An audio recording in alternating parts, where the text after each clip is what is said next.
welcome to our monthly Ironclad conversation. But this month, I asked you if we could record it, and I asked you if we could record it because I wanted to do a special Father's Day tribute, if you will. So thanks, guys. Some of our brothers couldn't be on. Maybe they'll hop on in a little while, so we'll see, right? But yo, tell them, so everybody who's been with Life Change, who's been riding with Life Change, they know me. I'm Salo Ortiz. You guys know me as many other names. You're not allowed to tell them on camera because, we all got history together, right? So all the stories we'll save for offline. But everybody knows me. So I'm gonna let y'all introduce yourselves because this is going on our Life Change channel. This is going all over our socials, and people are gonna want to know who these bad boys are. Tell us who you are, and tell us how many kids you got and their ages. Somebody. All right, I'm Sean Davis. Who am I? I'm a father, husband first, father second, and child of God. I have two boys, 15 to be 16 in like 2 months, and 13-year-old, so two teenagers, and we're active. We're actively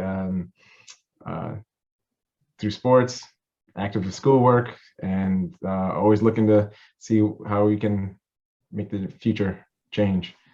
So Sean, we know the story, right? Me and Sean were roommates in college, and then we popped out kids at the same time. So my kids are 15, going on 16 and 13, and I got two girls. You got the two boys.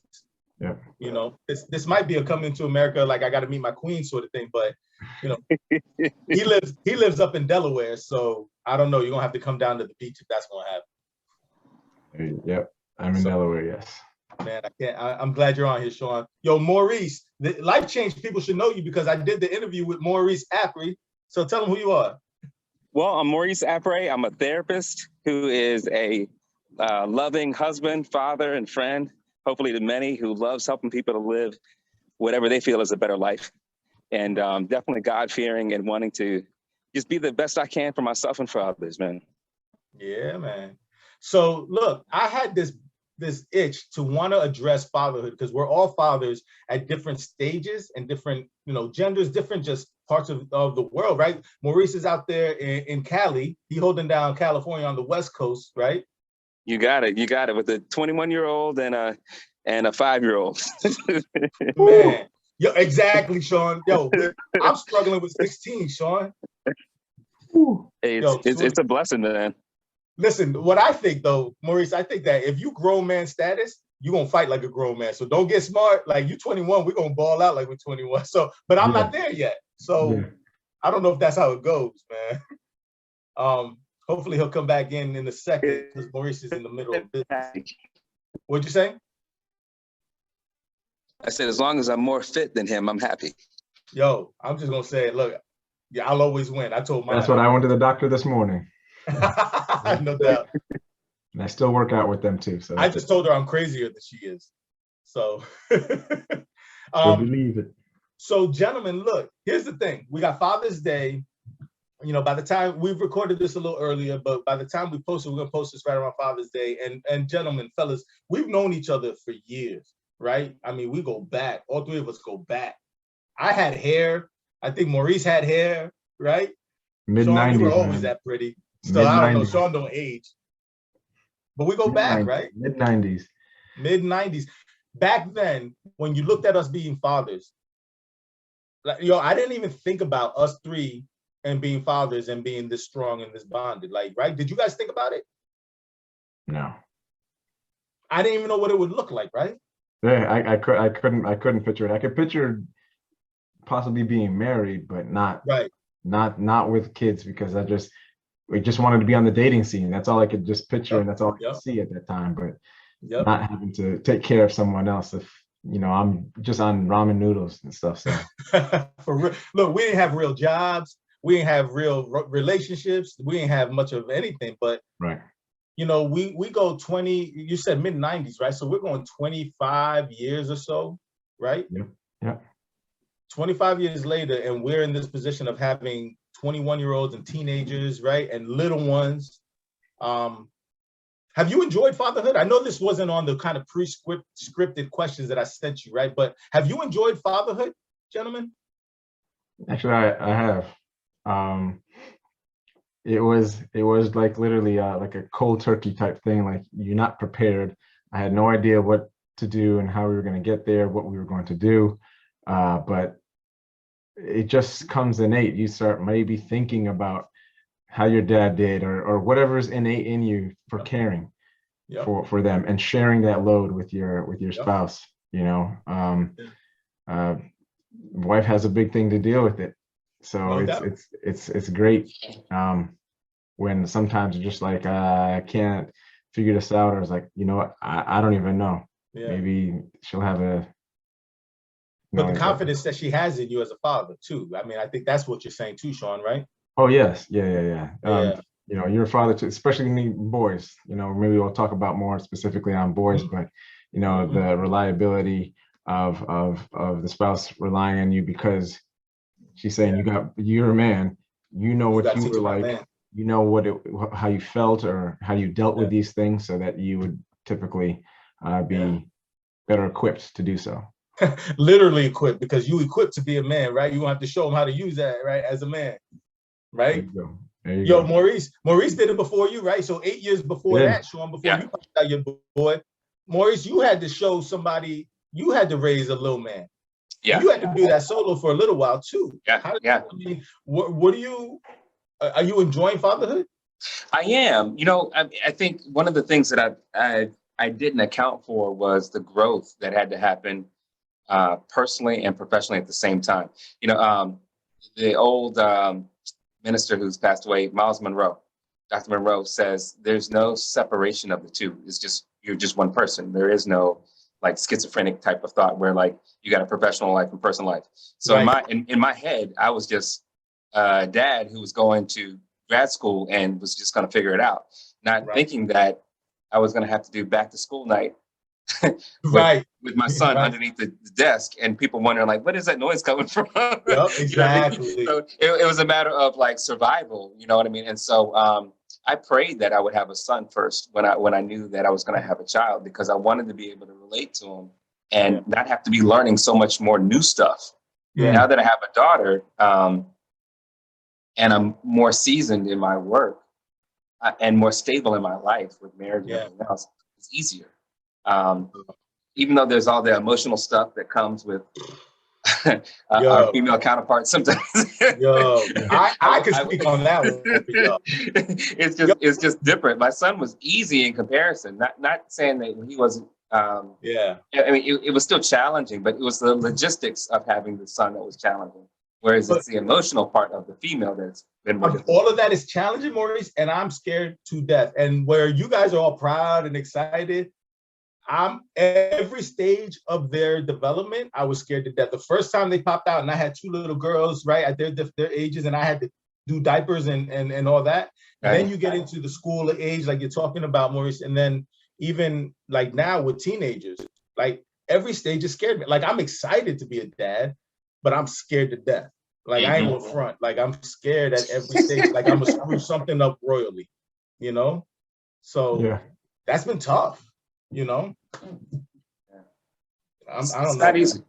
It's not easy. And there's no one prescription for any of it, because every personality is different. Whether it's husband, wife, kid, like everybody's different, and everybody's growing and developing at the same time. So I think because it's a forever flowing thing, there are things I wish I would have done slightly differently. You know what I mean? If I knew then what I know now, sort of thing. Yeah, exactly. Because I wish my son and I were emotionally closer, if you will. When we talk and we do stuff, we're like working out at the gym together, we're having fun. But part of it is age, right? Where, you know, I remember college age, I wasn't exactly going home every weekend. Right, you wasn't trying to get a hug every weekend from your dad. Yeah, you know what I mean? So now as a dad, I'm like, this is different, man. Like, I'm like, did I do this to my dad? I'm like, well, actually, I kind of did too. You know what I mean? So it's a humbling experience in that way, to realize that, like, you know, you do put out, and it comes back to you. You know what I mean? But it's also normalizing, because this is the normal development, right, Sean? Like we saw that we see these kids developing just like we did and our fathers did, and right, we try to do some things different, but there's some things that are almost like relieving, that we have normal families. Right. Exactly. Sean, you saw that too with your boys, right? Yeah. Actually, I was trying to just mill what KJ was saying, that when they become a certain age, then they may break. It's time to break off. That's the time you start to do your own thing and become more independent. So just now that it just hit me just now, because I'm trying to picture that, I was like, oh, he's gonna stop calling, or I stopped taking calls for a little while. Sean was having an emotional moment. He was all caught up in his emotions right there. I mean, and my bad, Sean, I wasn't trying to do that for you, but no, it's totally fine. It's just I think there's a natural individuation that happens with all of us as you honor your opportunities, whether that's in a healthy way or not, right? Mm-hmm. But I think what we don't realize is the consequence in the moment of doing it, right? So from 18 to 25, I just thought, hey, I'm trying to have fun, hang out with you guys, surprise you guys for New Year's, and I would just show up, you know what I mean? Right. And I wasn't thinking, well, what is my dad thinking that I'm going to be there with him for New Year's? Like, I wasn't even thinking about that, you know what I mean? And so I did my best to call, and as I got older, especially after having a kid, even after losing my mom, I would go back. I would drive 11 hours from Virginia to Memphis every other week to see my dad. But the reality was, there was that gap from 18 to about 23. I wasn't even thinking about it. So now that my son is 21, he's got his own car, he's got his first apartment, like we all had and used to hang out. Like, I'm like, all right, I'm calling him, texting him, and then I'm like, you good? And I don't hear anything back for like 2 days. And I know he's okay. And I got family who are there, who are watching and, keeping eyes on him. Yep. But it's just interesting. It's like, did I raise you wrong? Did you not communicate? You know what I mean? Yeah, right. Like, you better come on.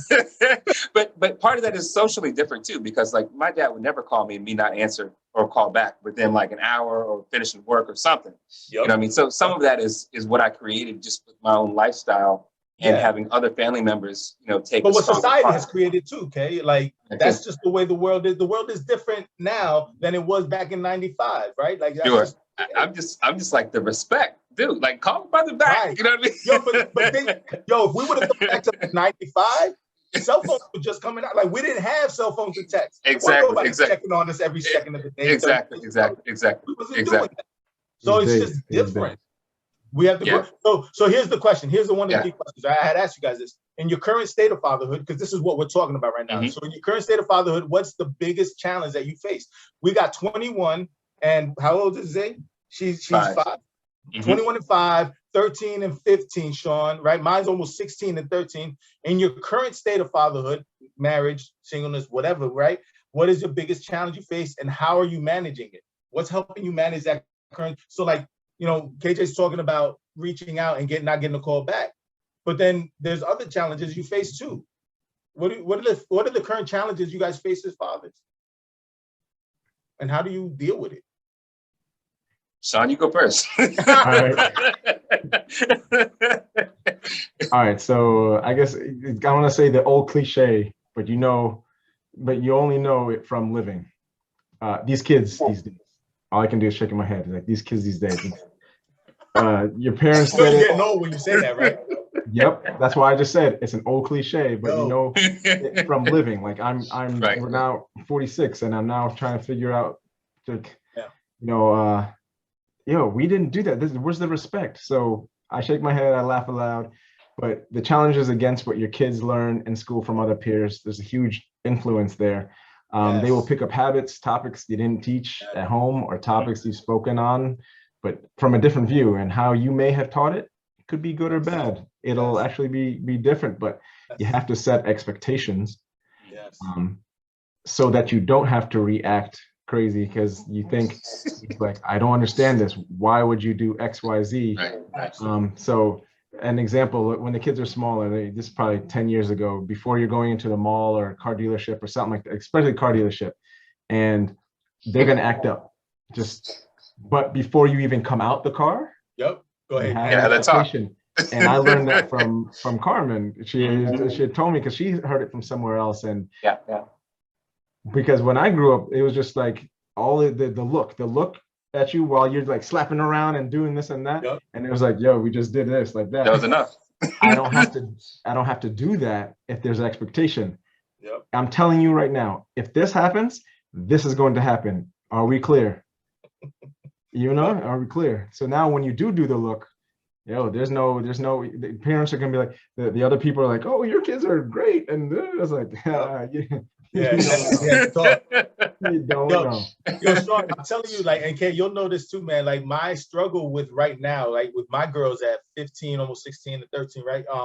Is that whole sort of identity formation. Like we worked so hard, like when we popped out kids and we formed them and showed them how to think, how to eat, how to dress, how to act, how to be respectful, how to learn, what music to like. My girls don't love hip hop and it breaks my heart. I'm in therapy over it, right? Like, but now they're starting to build their own identity.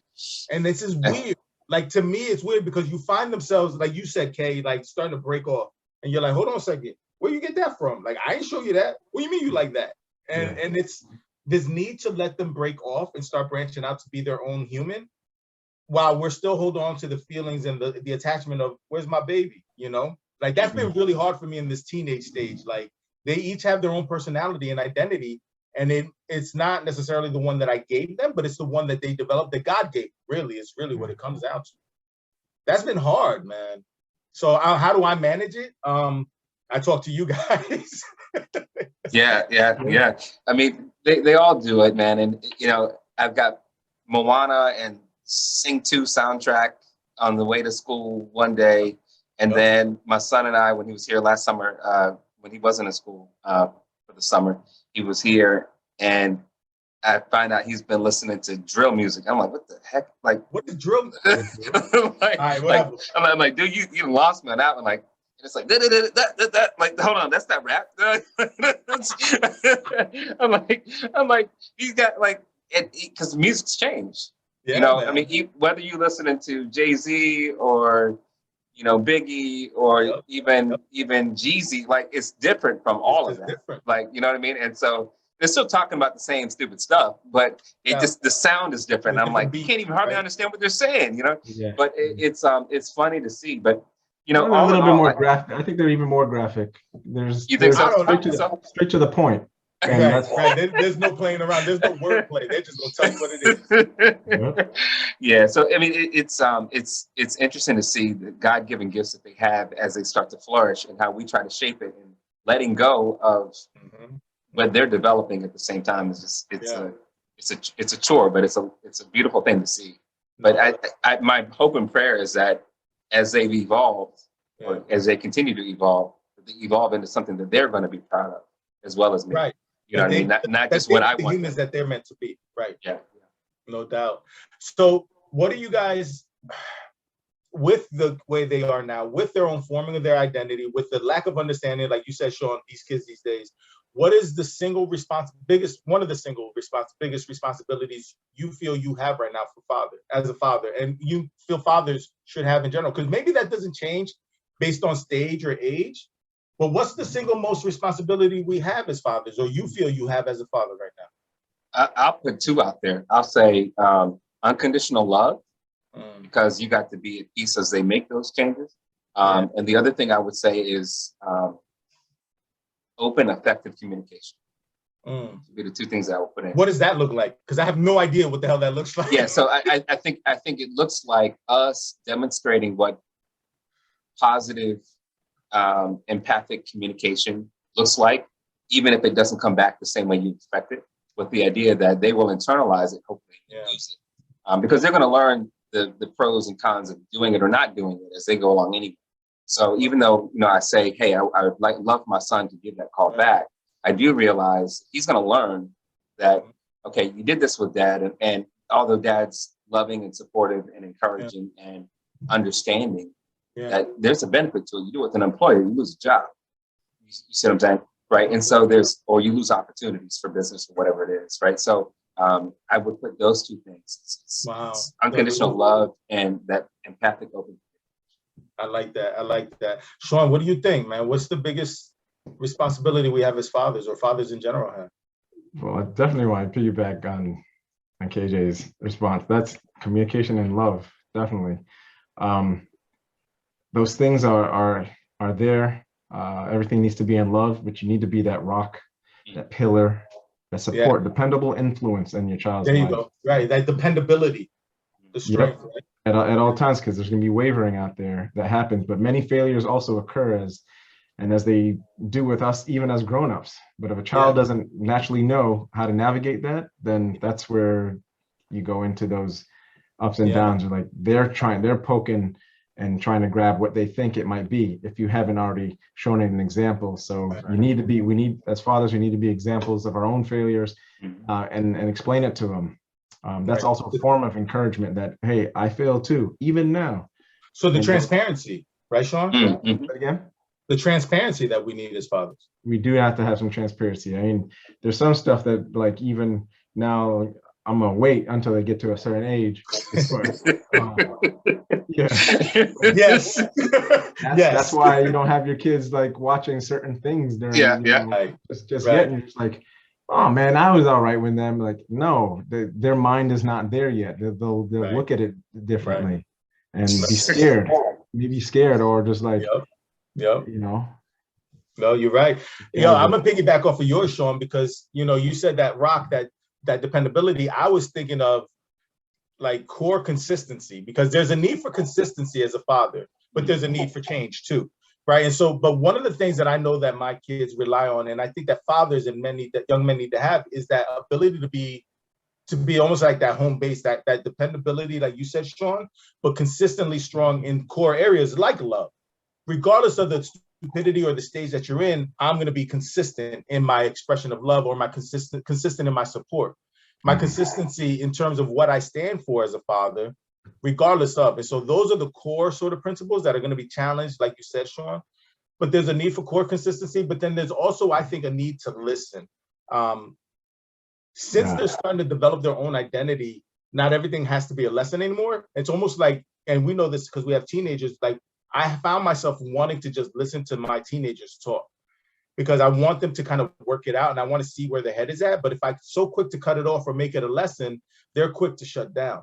There's a need to listen. And even if you're listening to Moana, right, and all this sort of stuff, and I heard Let It Snow so many times, I also have to listen to drill music and listen to what you're saying and listen to why you like it and whatever, because I just need to listen, because I know that I'm present, or you're present. Right. So that's what I'm learning, is the responsibility that I have is to just listen. And it's, damn if it ain't hard for me, I don't want to listen sometimes. I don't, Yeah, he's kind of tone out sometimes, just like, all right, I have something else, but that's not interesting me. But what is this going to benefit you? And then all of a sudden you make it a lesson. Right. Or even more selfish. How's it going to benefit me? Like, what are you saying that I like right now? I don't need to hear this. Doesn't make any sense. But that's a form of I'm depending on you right now. I just want you. I'm just talking crap right now, and this is what I'm like. It's silly, but they appreciate that. And and it forms a tighter bond as a result. Yes. Yeah. So let me ask you guys this: what's one of the best resources that you feel you have right now as a father? So we talk about what they need. We talk about the responsibility. Resource. What's one of the best tools, one of the best resources that you go to, that's your go-to sort of tool or like hidden gem that is beneficial to you as a father? Because hopefully some fathers will tune into this and be like, yo, I need help. I need something. What's the resource? For me, it's been Proverbs. One of the first things I had my son do was read one verse of Proverbs every morning. And then the book of Proverbs out of scripture. Yeah, out of the Bible, read the book of Proverbs, just because there's so many sayings about how to live. And I know that I can't cover all of them in my own thinking, my own experiences. So the book of Proverbs, I really got that from my mom. My mom would have me say one Bible verse in every letter of the alphabet, going to church, and I would hate it. But what it did was it started to make me think about being able to recall those things that are important to you, so you can grab it and use it when you need it. And I always tell people I'm working with, like, what good is having a backpack of tools that you can't pull something out and use, right? And so just Proverbs having a place that he can easily find, whether it's on his phone, he can have a Bible, wherever, he can always go to that place. And Proverbs isn't something that I think it's something that people don't necessarily always feel like it's hitting you over the head with the belief system, Right. even though it is coming from a Christian faith. Right. And so it's easier for him to swallow, and he's playing the drums in church and all that. So for us, it's not a problem, but it's just, it's easier to swallow. It's not. It's like the fortune cookie book, man, because it's the book of wisdom, right? And so you talk about Solomon, you talk about wisdom, but it's a bunch of fortune cookies that you just grab at any time. Exactly. So I'd say that, Proverbs, and YouTube. I'm famous for listening. Yo, thanks for keeping it real, bro. I'll be honest with you. Every morning, I exercise, I listen to a sermon on YouTube, and I would play stuff, and he would hear it in the background too. So although I'm not telling him to do it, right, I know it's sinking in. YouTube. Yo, shout out to YouTube. Yo, hopefully they picked us up. They know that we're probably the best commercial they can have, right? There you go. Every day. No, that's real. Sean, what are the resources that you have? Man, that's good, KJ. That's good. I stole it. but my first resource is the Bible, starting here. Because again, the word has so much knowledge, not social media, because people will go there to look, but there's specific things, the specific tools on YouTube. Yes, you can utilize, and I would go to there too, but you may or will not need a friend. You may or you will need a friend or two to help interpret encouraging things in those difficult reads within the Bible. But if you go to Proverbs, like KJ is talking about, then I think even the Message version or NIV, any of those are kind of self-explanatory, which would be pretty encouraging.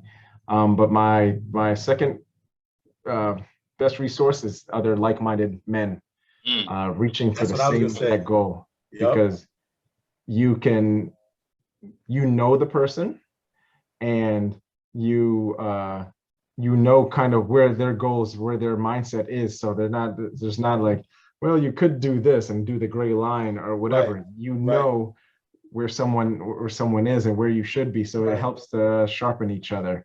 And even if you're both going wayward and both don't know, then you always have there's always somebody else that you can always take your picture. That's the key. The bottom line is that you don't lean on your own, right? Lean not on your own understanding, right? You got all the answers.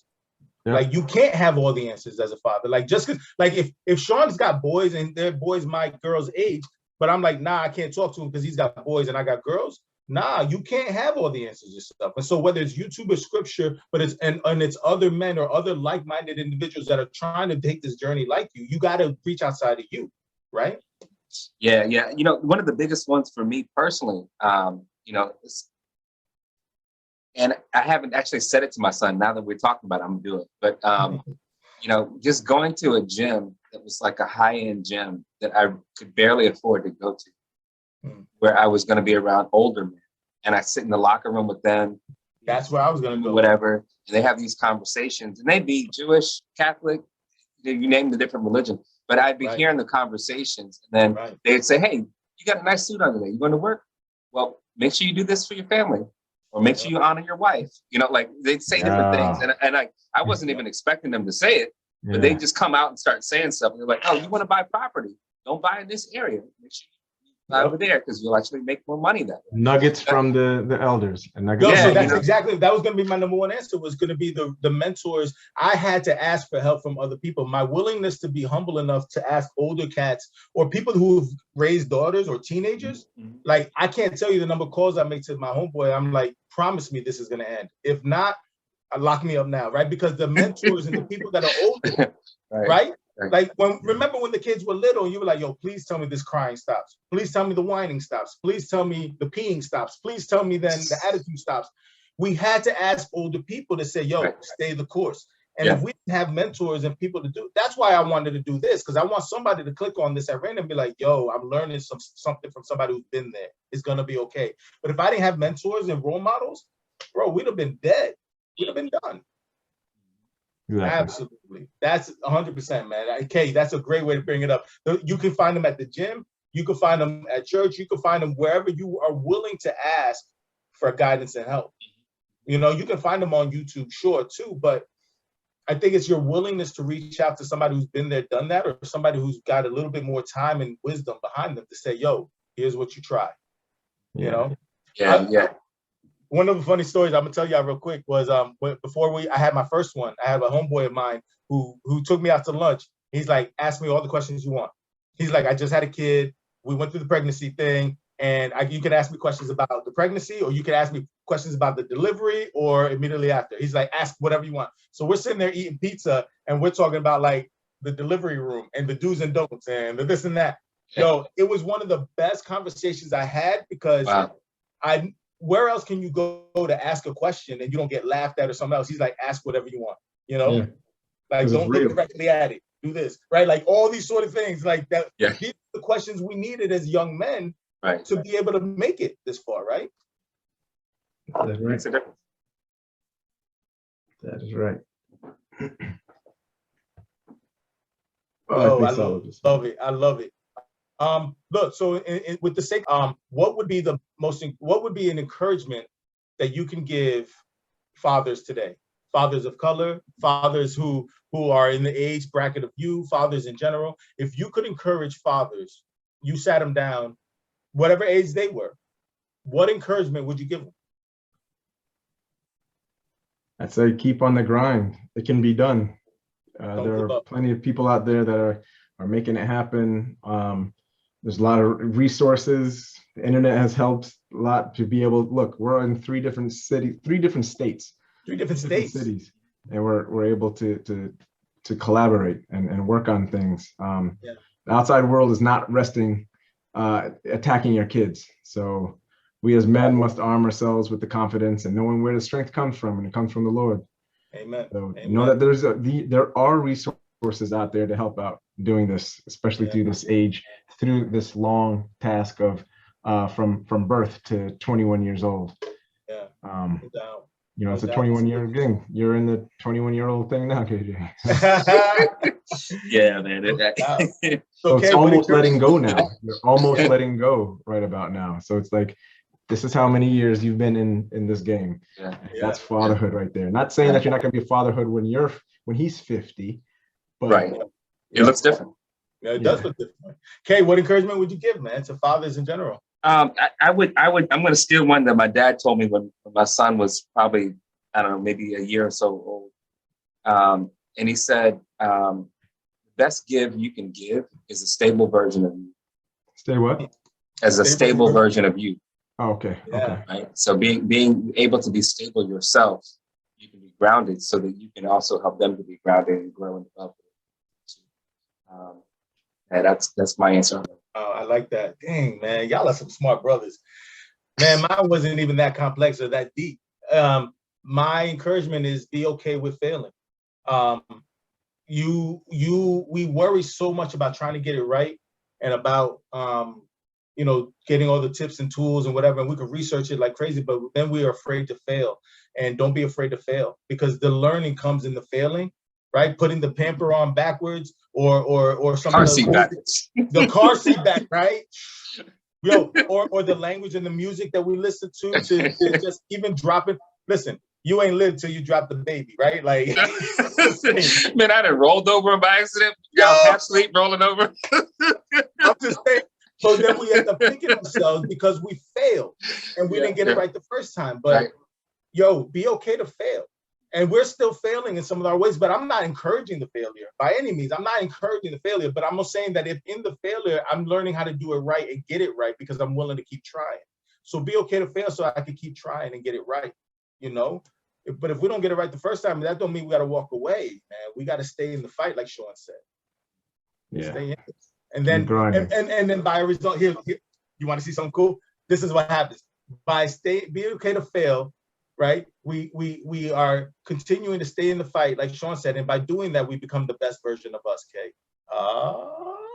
You see how that happened? There you go. There you go. You saw how that happened, right? I got you. Sean looks surprised right now, like, yo, how did that just happen? Full circle, my man, full circle. Yeah. Gentlemen, you are a collective, two of many of the great fathers that I know and great inspirations that I know to stay in the fight and to be the best version of me. So, gentlemen, I appreciate y'all too. I appreciate the men that we have in our collective here. It's ironclad that weren't present, but still are trying to be the best fathers. So I respect y'all. So hats off to you, gentlemen. Hats off to you too. Off to you as well, man. Appreciate it. This was our Father's Day talk, and I'm going to end it with a word to God, because that's how we end our time together when we get together every month. So I'm going to pray us out. All right. All right. Father, we thank you for the time to be able to be real men and real fathers and just friends, brothers that are in the struggle. And a brother was born for adversity. We know that. And so we will walk through the adversity together, knowing that you're guiding us and knowing that this walk through fatherhood is only done because we have each other to lean on and we have you to guide us. So I thank you for the gentlemen here, and I thank you for our brothers that couldn't be present in our conversation here, but are present every day and at any moment's notice available. Continue to inspire and encourage each one of these men and the men that we haven't even met yet that may watch this later and know that they receive some encouragement as a result, and continue to guide us as men as we continue to be the men that you called us to be. In your name, amen. Amen. Fellas, thank you. I'm going to stop this. You're welcome.